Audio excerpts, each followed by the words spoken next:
말씀과 기도로 하나님과 사람 앞에 거룩해집시다. 아멘. 요즘이 참 어려움이 많은 것 같습니다. 날씨도 너무나도 뜨겁고 여러 가지 정세라든지 여러 가지를 살펴보면 참 불안한 시대를 살아가고 있는 것 같습니다. 아마 이 대한민국 사람들에게는 특히 이 불안감이 가중되는 사건들이 일어났던 것 같습니다. 물론 전 세계적으로 그랬겠지만 여러분, 우리가 경험했던 코로나 이 팬데믹이 종식되었지만 우리 마음 가운데는 어떤 생각이 담겨져 있습니까? 끝나지 않는 감염처럼 깊고 끈질긴 상흔이 우리에게 남아져 있습니다. 언제 또 이런 불안한 일들이 벌어질지 모르는 상황 가운데 그런 마음들을 우리가 품고 있는 것 아니겠습니까? 그리고 2024년도 마지막 달에 있었던 계엄 선포, 또 그로 인해서 너무나도 심각한 정신적인 고통과 아픔을 누리게 되었습니다. 그리고 서로를 향한 불신과 또 갈라치기, 비난, 그런 모습들이 가중되다 보니까 자기 이익을 위해서만 그렇게 움직이는 모습들이 우리 가운데 남아있는 건 아니겠습니까? 그러니 이 대한민국 안에 불신과 불안, 감정 결핍, 이런 마음들이 가득한 것 같습니다. 그래서 어쩌면 이 온 세상에 치유에 대한 목마름이 넘쳐나는 것 같습니다. 우리가 이 치유라는 말을 사용하고 있지만 성경적으로 보면 이 치유라는 단어가 구원이라는 의미임을 우리가 알기를 원합니다. 아마 이 세상이 그렇게 외치고 있고 교회 안에서도 이런 치유와 회복에 대한 그런 목소리가 굉장히 많이 나타나는 것 같습니다. 그런데 우리가 알아야 될 것은 이것입니다. 세상도 마찬가지고 이 세상의 방법으로 이런 치유, 이런 마음의 위안을 얻기 위한 노력들은 결국엔 어떻게 해요? 온전하지 않기 때문에 다시 고통 가운데 빠질 수밖에 없는 이런 악순환이 계속해서 반복되는 것 아니겠습니까? 여러분, 그러니 우리가 꼭 기억했으면 좋겠습니다. 우리에게 진정한 치유, 그 구원의 역사는 예수 그리스도를 통한 것 아니겠습니까? 오늘 우리에게 주신 말씀이 그런 것 같습니다. 여러분, 이 상황이 지금 우리 상황과 너무나도 비슷합니다. 아직 바벨론 그 포로 상태를 경험하지 못한 이스라엘 백성들에게, 그 심판을 경험하지 못한 자들에게 외치는 말씀 아니겠습니까? 그러니까 어떻게 하라는 거예요? 심판받기 전에 예수님께로 온전히 돌아오는 역사를 경험하라는 것 아니겠습니까? 하나님께서 원하시는 건 뭐예요? 심판이 아니라 구원입니다. 그러니 지금 우리에게 던지는 이 메시지가 굉장히 중요하다는 거예요. 아직 우리는 어때요? 심판을 경험한 자들 아니지 않습니까? 그런데 그 마지막 때를 준비하는 자들로서 어떤 마음을 품고 나가야 되는지를 분명하게 오늘 이 말씀 가운데, 본문 가운데 되게 전해주고 계십니다. 그런 의미를 담아서 다시 한번 이 말씀을 읽어보도록 하겠습니다. 그가 찔림은 우리의 허물 때문이요 그가 상함은 우리의 죄악 때문이라. 그가 징계를 받음으로 우리는 평화를 누리고 그가 채찍에 맞음으로 우리는 나음을 받았도다. 이 말씀, 이 한 구절 안에 시대를 관통하는 구원의 메시지가 담겨져 있습니다. 쉽게 표현하면 복음의 정수가 이 말씀 안에 담겨져 있는 것 아니겠습니까? 우리가 이 말씀을 통하여서 온전한 치유, 회복, 구원의 역사를 누리기를 원합니다. 먼저 우리의 상처의 뿌리가 뭔지를 알기를 원합니다. 지금 이사야 선지자가 단순히 아프다라고 말하고 있는 것이 아니라 이렇게 얘기하고 있습니다. 그가 찔림은 우리의 허물 때문이고 그가 상함은 우리의 죄악 때문이다. 이렇게 얘기하고 있습니다. 그러니 우리의 허물과 죄악 때문에 이것이 우리의 상처의 뿌리가 된다라고 말하고 있는 것 아니겠습니까?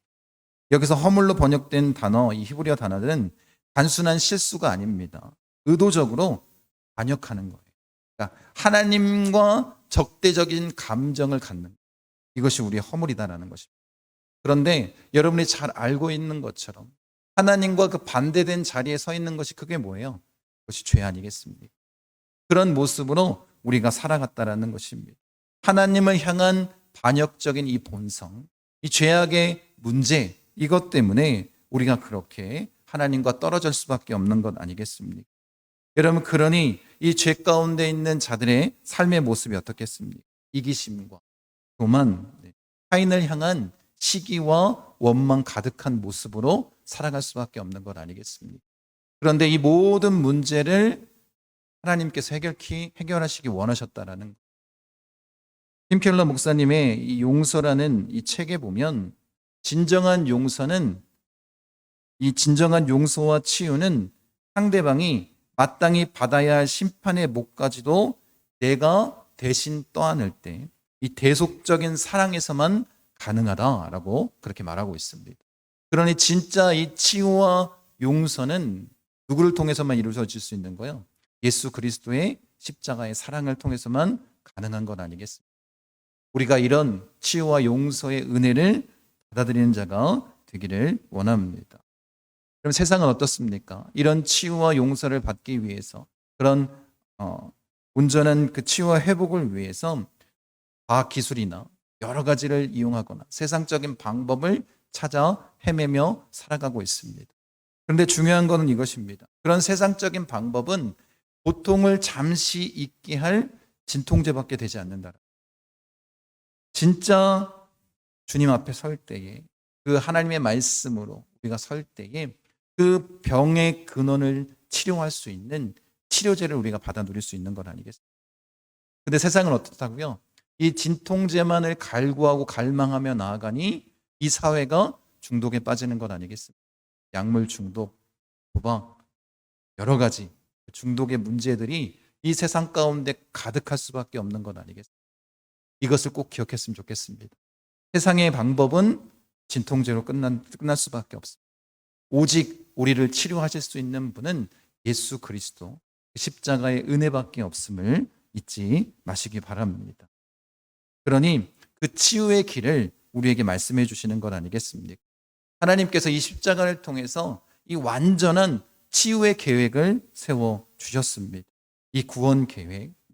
구약에 보면 하나님께서 마치 드라마의 한 장면처럼 이 구원 계획에 대해서 우리에게 말씀해 주시고 드러내 주시는 장면들이 있습니다.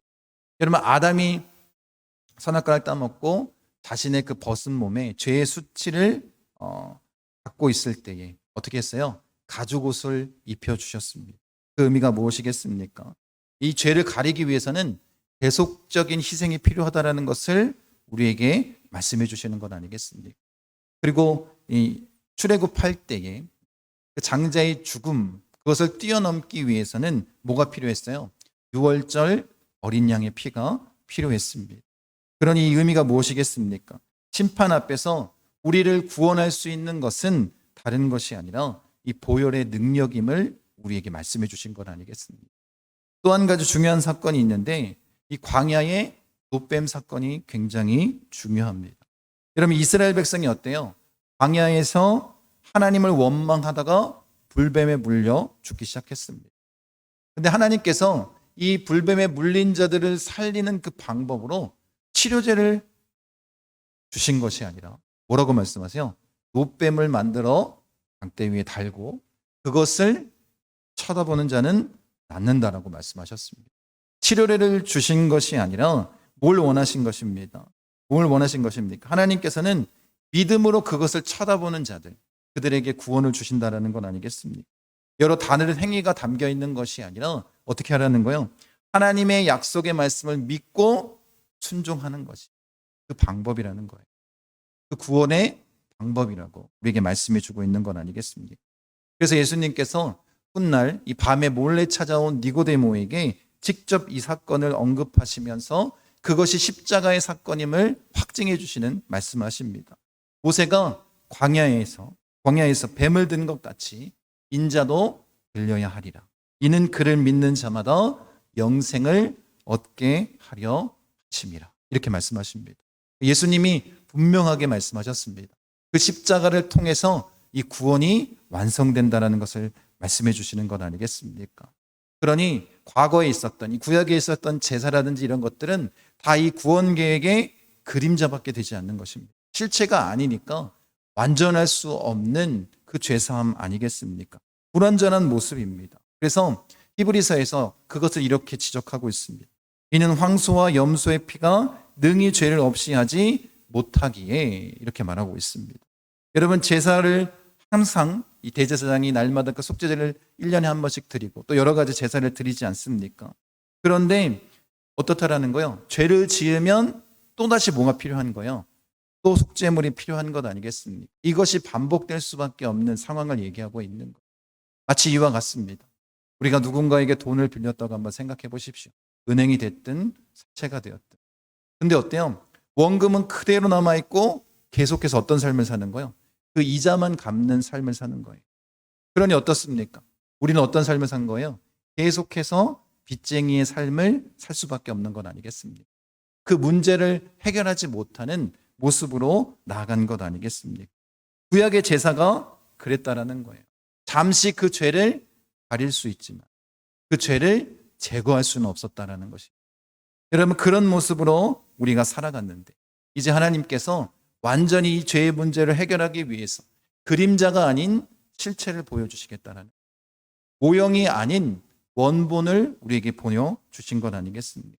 그리고 약속이 아닌 그 성취를 이루시기 위해서 누굴 보내주셨다는 거예요? 예수님을 우리에게 보내주신 것 아니겠습니까? 그래서 히브리서 기자가 이 완전한 이 회복의 역사를 이렇게 표현하고 있습니다. 자, 한번 읽어보도록 하겠습니다. 염소와 송아지의 피로 하지 아니하고 오직 자기의 피로 영원한 속죄를 이루사 단번에 성소에 들어가셨느니라. 맨. 여기서 중요한 단어가 뭐예요? 단번에. 그리고 영원한 아니겠습니까? 예수 그리스도를 통해서 단번에 그리고 영원히, 그러니 우리의 모든 과거와 현재 미래에 있었던 모든 죄를 다 누가 짊어지고 가셨다는 거예요? 예수님께서 짊어지고 가시고 해결해 주신 것 아니겠습니까? 그래서 예수님께서 이 모든 것을 회복시켜 주셨기 때문에 십자가에서 뭐라고 말씀하셨다고요? 다 이루었다라고 말씀하신 것 아니겠습니까? 그 하나님의 놀라운 사랑과 은혜를 우리가 마음 가운데 새기고 나아가는 자가 되기를 원합니다. 그런데도 불구하고 사탄이 어떻게 해요? 계속해서 우리를 유혹하고 공격하는 것 아니겠습니까? 네가 아직도 그 죄 가운데 있는 네가 정말 구원받은 하나님의 백성이냐? 그렇게 살면서도 네가 어떻게 하나님의 백성이라고 구원받은 자라고 말할 수 있느냐? 라고 계속해서 그렇게 우리에게 속삭이고 우리로 하여금 절망에 빠지게 만드는 것 아니겠습니까? 여러분, 그러니 우리가 확실하게 외쳐야 됩니다. 우리를 위해서 십자가에서 죽으신 그 예수 그리스도, 그 온전한 회복, 치유, 구원의 역사를 우리가 경험한 자로서 외쳐야 되지 않겠습니까? 나는 예수 그리스도의 그 십자가의 보혈로 구원받았다. 이런 외침이 우리에게 필요한 것 아니겠습니까? 그분의 명예가 걸린 그 약속, 하나님께서 이루신 그 약속의 성취, 그것을 믿고 나아가는 자가 되기를 원합니다. 그렇게 하나님께서 모든 구원 계획을 이루어 주셨는데, 그렇다면 예수님께서 그 십자가에서 우리의 모든 이 연약함을 어떻게 짊어지고 가셨는지 우리가 함께 나누길 원합니다. 오늘 본문에 보면 4가지를 말씀하십니다. 찔림, 상함, 징계, 채찍에 맞음. 여러분, 이것은 단순히 예수님이 당하신 고통의 목록을 나열하는 것이 아닙니다. 우리가 받아야 할 죄의 형벌의 목록이면서 또 뭐가 될까요? 바로 우리의 구원의 목록이 되는 것입니다. 그러니 이 말씀 안에 담겨져 있는 하나님의 뜻을 깊이 있게 마음에 새기길 원합니다. 첫 번째가 뭐냐면 그가 찔림은 이라고 얘기하고 있습니다. 이 찔림이라는 히브리어 단어를 보면 단순히 이 못과 창에 찔렸던 육체적인 고통을 나타내는 것이 아닙니다. 가장 깊은 신뢰의 관계가 깨질 때 나타나는 그런 심장이 찢어지는 고통을 의미하는 거예요. 그러니 이 고통은 뭐냐면 예수님께서 어떻게 해요? 그렇게 믿었던 제자들에게 배신당하시지 않았습니다. 그렇게 치유와 회복의 역사를 나타내 주셨던 그 이스라엘 백성들이, 그 하나님의 백성들이 예수님을 저주하며 조롱하며 비난하며 나아가는 그 모든 것들을 다 주님께서 감당하신 것 아니겠습니까? 여러분, 그런데 이런 것보다도 더 큰 주님의 고통은 무엇이었냐면 창세 전부터 늘 하나님과 동행하셨던 이 예수님께서 누구와의 단절을 경험한 거예요? 하나님과의 단절을 경험했습니다. 왜요? 죄인으로서 이제 그 십자가에서 우리를 위해 죽임을 당하셔야 되지 않겠습니까? 그러니 누구도 외면하신 거예요. 그 십자가 상에서는 하나님께서도 예수님을 외면했습니다. 그런 영혼의 찔림, 그 고통이 예수님께로 다가온 것 아니겠습니까? 여러분, 그러니 예수님께서 이 십자가에서 이 영원한 단절의 고통 때문에 부르짖은 것입니다. 나의 하나님, 나의 하나님, 어찌하여 나를 버리셨나요? 이 영혼의 찔림, 이 고통 가운데에서, 이 절규 가운데에서 예수님은 그 십자가 상에서 그 모든 아픔, 이 영적인 이 고통을 다 짊어져 가신 것 아니겠습니까? 그러니 어떻다라는 거요? 하나님과 우리와 그 깨어졌던 그 관계의 회복을 이루기 위해서, 영적인 회복을 위해서 이런 일을 감당하신 것 아니겠습니까? 두 번째가 그가 상함은이라고 말씀하고 있습니다. 여러분, 이것은 정신적인 고통을 우리가 더 이야기하고 있습니다. 이 상함이라는 단어 자체가 의미하는 건 뭐냐면 우리의 존재 자체가 완전히 극심하게 가루처럼 부서지는 그런 상태를 얘기합니다. 그러니까 정신적인 고통을 얘기하고 있는 것. 여러분, 우리가 이런 생각 많이 합니다. 예수님께서 겟세마네 동산에서 십자가를 지시는 것이 너무나도 고통스러워서 땀방울이 핏방울로 변하는 그런 고통을 당하신 것을 우리가 알 수 있습니다. 그런데 그 고통은 단순히 육체적인 고통으로 인해서가 아니었다라는 거예요. 왜냐하면 예수님은 어떤 분이셨어요? 죄를 모르시는 분이었습니다. 그런데 그분이 인간의 모든 죄악을 짊어지고 가시는 것 아니겠습니까? 그러니 정신적인 압박감이 훨씬 더 컸다라는 거예요. 온 인류의 우울과 불안과 수치심과 그 죄악, 모든 오염된 그런 영혼의 그 오염된 죄악된 모습들을 다 누가 짊어진 거예요? 예수님께서 짊어지신 건 아니겠습니까? 그러니 정신적인 충격이 예수님께 났기 때문에 그렇게 땀방울이 핏방울이 되도록 외치신 것 아니겠습니까? 이런 정신적인 고통도 다 누가 담당하신 거예요? 예수님께서 담당하셨다라는 거. 우리의 이 정신적인 고통도 마찬가지 아니겠습니까? 세 번째가 그가 징계를 받음으로 이렇게 말씀하고 있습니다. 우리가 받아야 할 공의의 심판을 대신 짊어진 거예요. 이 징계는 뭐냐면 훈계나 교정이 아니라 법적인 용어입니다. 법적인 의미를 갖고 있는 형벌에 대한 그런 단어입니다. 그러니 예수님께서 이 고난을 당하신 것은 법 집행을 위한 것 아니겠습니까? 여러분, 죄의 삭은 뭐예요? 죄의 삭은 사망이라는 이 법적인 형벌을 누가 짊어지고 가셨다는 거예요? 예수님께서 대신 짊어지고 가셨다는 거예요. 여러분, 이런 은혜를 우리에게 행하신 것입니다. 이 징계로 인해서 우리가 대신 받아야 할 그 심판, 그 형벌을 누가 지고 가셨다고요? 예수님께서 지고 가신 것 아니겠습니까?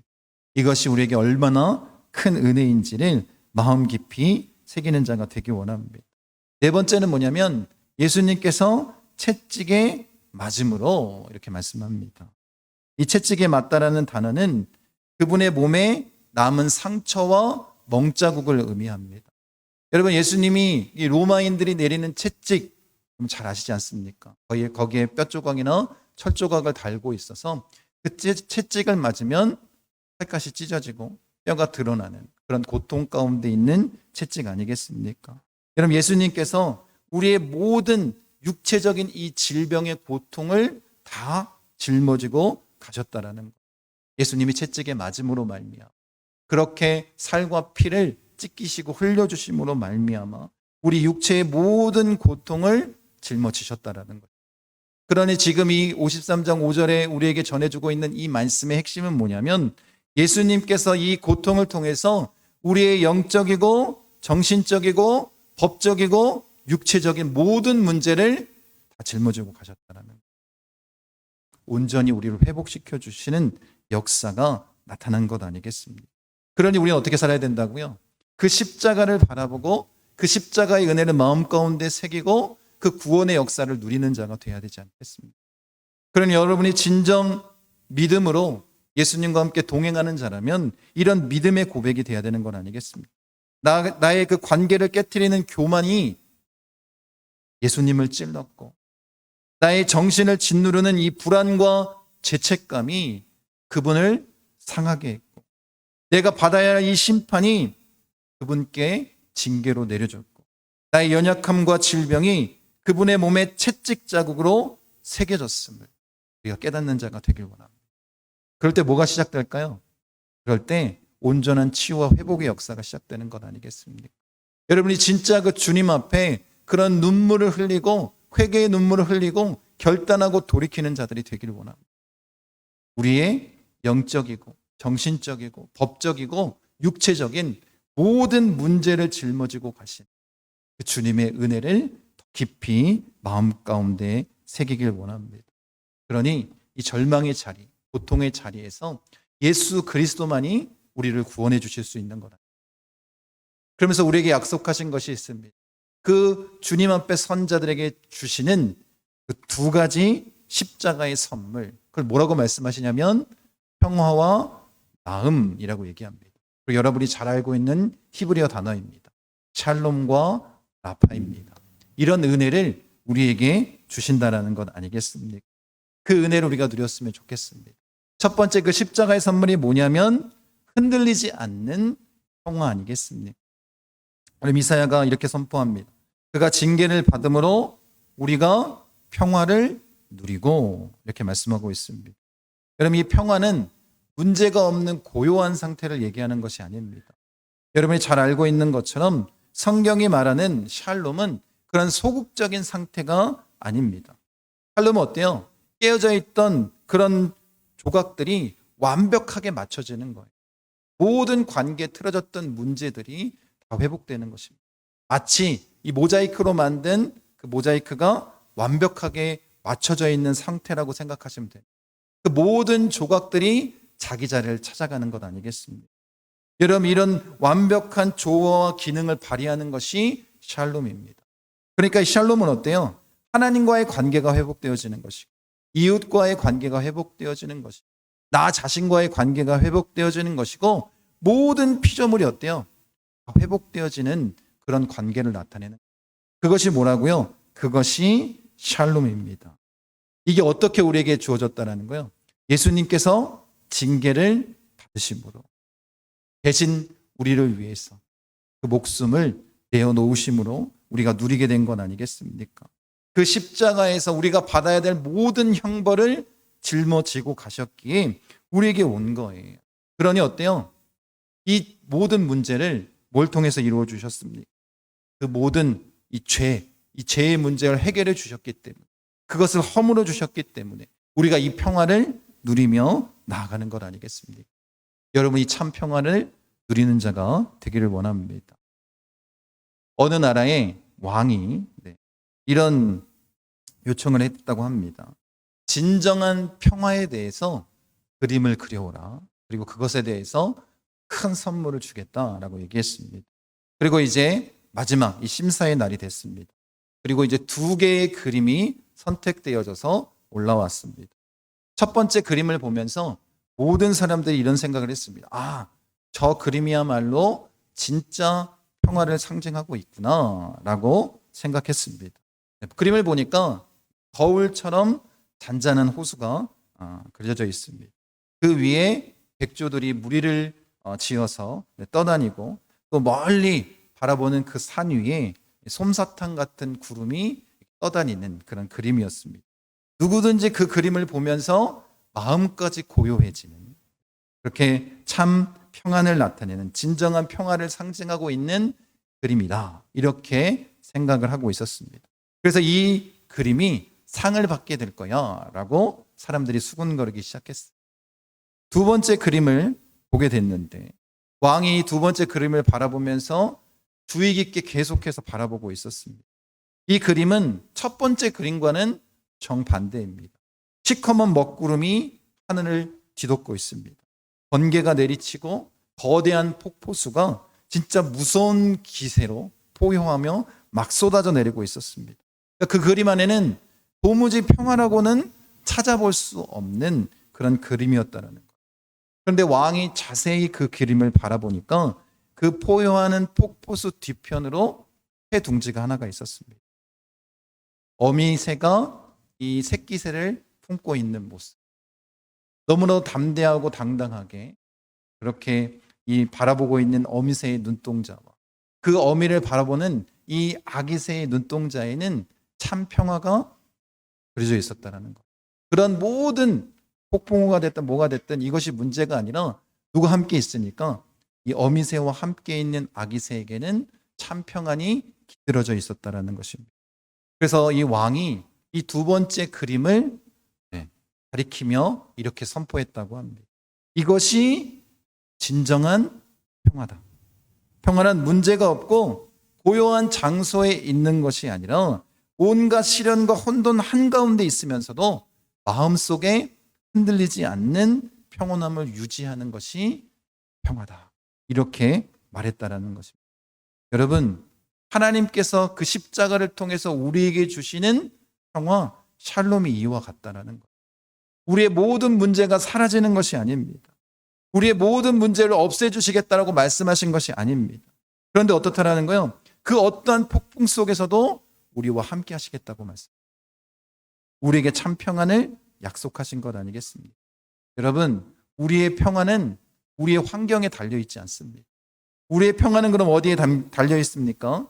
그런 고통 가운데, 폭풍 가운데 우리를 안고 계시는 예수 그리스도에게 달려있는 것 아니겠습니까? 여러분, 그분을 온전히 의지하는 자가 되길 원합니다. 그럴 때 우리에게 이 십자가를 통해서 참된 평화, 이 샬롬의 축복을 허락하시는 것 아니겠습니까? 두 번째 선물이 뭐냐면 전인격적인 나음, 이 라파입니다. 그가 채찍에 맞음으로 우리는 나음을 입었도다. 이 라파라는 단어, 찢어진 것을 수선하고 고치다라는 단어입니다. 그것을 온전케 만드는 그런 의미를 가지고 있습니다. 여러분, 죄가 어떻게 됐어요? 우리의 모든 존재를 다 찢어놨습니다. 영적으로도 찢어놨고 정신적으로, 법적으로, 육체적으로 다 찢어놓은 것 아니겠습니까? 특히 하나님과의 그 관계를 갈라놓은 것 아니겠습니까? 근데 이 모든 것들을, 이 찢어진 것들을 다 어떻게 하시겠다라는 거예요? 하나님께서 회복해 주시겠다라고 말씀해 주시고 계신 것 아니겠습니까? 여러분, 그렇다면 이 치유가 어떻게 이루어집니까? 성경은 뭐라고 얘기하고 있냐면 예수님이 채찍에 맞음으로 말미암아 이 나파가, 그 나음이 우리에게 임했다라고 말씀하고 있어요. 여러분, 이 세상의 방법과는 전혀 다르지 않습니다. 세상의 논리와는 정반대로 예수님이 채찍에 맞음으로 말미암아 이 놀라운 회복의 역사가, 이 나음의 역사가, 이 라파의 능력이 나타났다라는 거예요. 미국의 한 작은 마을에서 이 아이를 키우는 어머니가 있었습니다. 그런데 집에 갑자기 불이 났습니다. 밖에서 일하고 있던 이 어머니가 방 안에서 자고 있던 자신의 아들을 구하기 위해서 불구덩이 속으로 뛰어 들어갔습니다. 그리고 아들을 보호하기 위해 품 안에 이 팔로 안아가지고 창문으로 아이를 내보내고 자신은 늦게 탈출해서 온몸에 화상을 입었는데 특히 이 팔 쪽에 심각한 화상을 입었다고 합니다. 그리고 시간이 지나서 이 아이가 학교에 다니기 시작했습니다. 그런데 이 아이 친구들이 이렇게 얘기하는 거예요. 너희 어머니 팔의 흉터가 너무 징그럽다라는 거예요. 보기가 힘들다. 이렇게 막 놀리니까 이 아이가 집에 와서 엄마한테 얘기하는 거예요. 엄마, 긴 팔을 입었으면 좋겠어요. 엄마, 그 화상 입은 이 상처 치료를 좀 받았으면 좋겠어요. 엄마랑 같이 다니는 게 너무 부끄러워요. 이런 얘기를 한 거예요. 그래서 그날 밤에 이제 아빠와 엄마가 이야기를 하는 것을 이 아이가 엿듣게 됐습니다. 이 아버지가 너무 안타까워서 이 어머니한테 얘기를 한 거예요. 아들이 너무 흉터에 대해서 심각하게 반응하니까 피부 이식 수술을 좀 받아보면 어떻습니까? 그렇게 좀 치료를 받으면 좋겠다. 이렇게 얘기를 했습니다. 그래서 엄마가 흐느끼면서 말했다라는 거예요. 아니에요. 저는 이 흉터를 없애고 싶지 않습니다. 이 흉터는 제가 얼마나 제 아들을 사랑하는지를 전해주는 징표 아니겠습니까? 아들이 이 흉터를 볼 때마다 엄마가 나를 얼마나 사랑했는지를 그 마음을 알아줬으면 좋겠습니다. 그것을 기억해 줬으면 좋겠습니다. 이 상처는 나에게 수치가 아니라 사랑의 흔적입니다. 이렇게 얘기했다는 거예요. 이 얘기를 이 아들이 들었습니다. 그러면서 엉엉 울면서 이제 그 팔에 입을 맞추며 이렇게 얘기했다는 거예요. 엄마 죄송해요. 이제 알았습니다. 이 흉터가 세상에서 가장 아름다운 무늬입니다. 엄마 사랑해요. 이렇게 얘기했다고 합니다. 그럼 그날 이후로 이 소녀는 엄마의 흉터를 부끄러워하지 않았다고 합니다. 여러분, 제가 이 말씀을 드리는 것은 다른 것이 아닙니다. 지금도 계속 사탄은 우리를 그렇게 유혹하고 넘어집니다. 우리의 죄책감을 드러냅니다. 우리의 상처를 드러냅니다. 우리의 아픔을 드러냅니다. 너는 수치스러운 존재야 라고 말하지만 하나님께서 어떻게 하십니까? 그 십자가에서 입었던 그 상처의 모습을 우리에게 보여주시면서 그것은 수치가 아니라 내가 너희를 치료해주고 내가 너희를 사랑한다는 그런 사랑의 흔적이다 라고 말씀하십니다. 여러분, 십자가의 라파, 이 나음은 다른 것이 아닙니다. 우리의 상처를 없애거나 감추는 것이 아닙니다. 여러분, 그렇게 생각하지 마십시오. 이 십자가의 은혜는 뭐냐면 우리의 그 상처와 수치심을 뭐로 덮는 거예요? 예수님의 상처로 덮어주시는 거예요. 예수님의 보혈로 덮어주시는 것입니다. 그렇게 온전한 치유를 나타내 주시고 하나님께서 나를 얼마나 사랑하셨는지를 드러내 주시는 건 아니겠습니까? 그 십자가의 보혈의 피, 그 피 묻은 상처로 우리를 더디어 주시는 그런 나음, 그런 치유, 그런 회복을 우리에게 말씀하시는 건 아니겠습니까? 그러니 이 십자가가 우리에게는 영광스러운 그런 십자가가 되기를 원합니다. 우리를 위해서 보혈의 피를 흘려주시고 상처를 입으신 건 아니겠습니까? 여러분, 꼭 기억하십시오. 이 샬롬과 라파는 그냥 우리에게 주어지는 것이 아닙니다. 모든 문제가 해결되어지는 것이 아닙니다. 그 모든 문제 가운데 누가 함께 계신다는 거예요? 주님이 함께 계심을 깨닫는 것이고, 또 우리의 상처를 누구의 상처로 덮는다고요? 예수님의 상처로 덮어주시는 거예요. 그것이 더 이상 우리에게 수치가 되지 않도록, 그것이 더 이상 우리에게 상처와 아픔이 되지 않도록 예수님께서 직접 덮어주시는 것 아니겠습니까? 그런 은혜를 우리가 누렸으면 좋겠습니다. 여러분, 2025년도를 살아가는, 지금 이 시대를 살아가는 우리에게 정말로 세상적으로 바라보면 많은 어려움과 고통이 있을 것입니다. 그런데 세상의 방법으로는 이 상처를 치유할 방법이 없다는, 그 구원을 경험할 수 없습니다. 오직 십자가의 그 평화와 나음, 샬롬과 라파를 통해서만 이루어지는 것 아니겠습니까? 그가 찔림은 나의 허물 때문입니다. 그가 상함은 바로 나의 죄악 때문 아니겠습니까? 이것을 잊지 않으시길 바랍니다. 그가 징계를 받음으로 내가 평화를 누리고 그가 채찍에 맞음으로 우리가 나음을 입었습니다. 예수님의 그 십자가의 놀라운 사랑과 치유, 그 회복의 능력을 우리가 믿고 나아가는 자가 되길 원합니다. 그래서 찰스 스펀전 목사님은 이렇게 얘기했습니다. 평생에 걸쳐서 이 말씀을 자주 하셨다는 거예요. 십자가를 자주 그리고 오래도록 바라보십시오. 여러분, 우리가 정말로 참 평화와 그 나음, 샬롬과 라파의 은혜를 누리길 원한다면 여러분들이 십자가의 예수님을 날마다 바라보는 자가 되길 원합니다. 그분과 함께 동행하는 자가 되길 원합니다. 그분이 지켜주셨던 우리의 생명, 또 우리의 상처, 또 우리의 모든 문제들, 이 모든 것들을 회복해 주신 그 하나님의 놀라운 축복과 은혜, 그 십자가의 주님을 온전히 의지하고 바라보며 나아가는 우리 목고 순복음 중학교의 성도님 되시기를 간절히 축원드립니다.